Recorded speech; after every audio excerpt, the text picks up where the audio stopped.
नमस्कार दोस्तों। सोचिए जब अपने भारत का ही कोई अंतरिक्ष यात्री अपने भारत के ही बने हुए रॉकेट से और अपने देश का ही झंडा हाथ में लिए हुए अंतरिक्ष के लिए उड़ान भरेगा।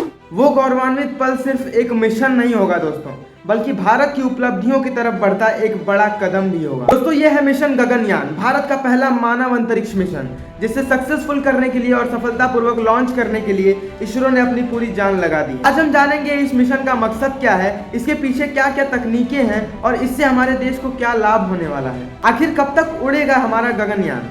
दोस्तों गगनयान शब्द ही अपने आप में उसकी परिभाषा भी है। गगन यानी कि आसमान और यान यानी कि वाहन, यानी कि ये एक ऐसा स्पेसक्राफ्ट है जो कि हमारे देश के अंतरिक्ष यात्रियों को पृथ्वी के ऑर्बिट में यानी कि कक्षा तक पहुंचाने का काम करेगा।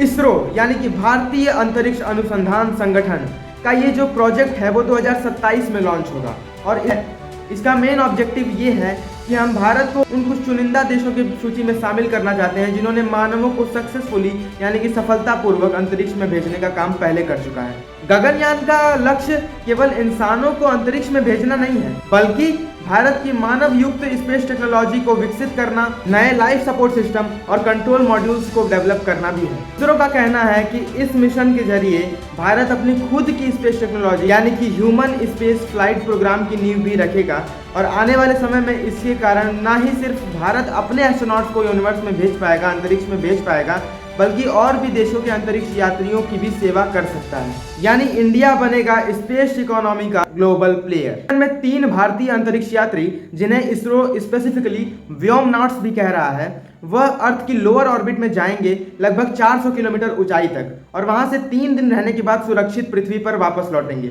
यही है इस मिशन का पूरा सार। ये तीनों व्योमनॉट्स भारतीय वायुसेना के पायलट रह चुके हैं दोस्तों, और इनकी ट्रेनिंग रसिया के मॉस्को में स्थित गागारिन कॉस्मोनॉट ट्रेनिंग सेंटर में की जा चुकी है और बची हुई ट्रेनिंग जो है वो इसरो के बेंगलुरु सेंटर में चल रही है, जहां पर इन्हें जीरो ग्रेविटी, इमरजेंसी प्रोटोकॉल्स और स्पेसक्राफ्ट ऑपरेशंस के बारे में शिक्षा दी जा रही है। गगनयान स्पेसक्राफ्ट 2 हिस्सों में बटा है। पहला है क्रू मॉड्यूल, ये वो हिस्सा है इस स्पेसक्राफ्ट का जहां पर ये व्योमनॉट्स रहेंगे।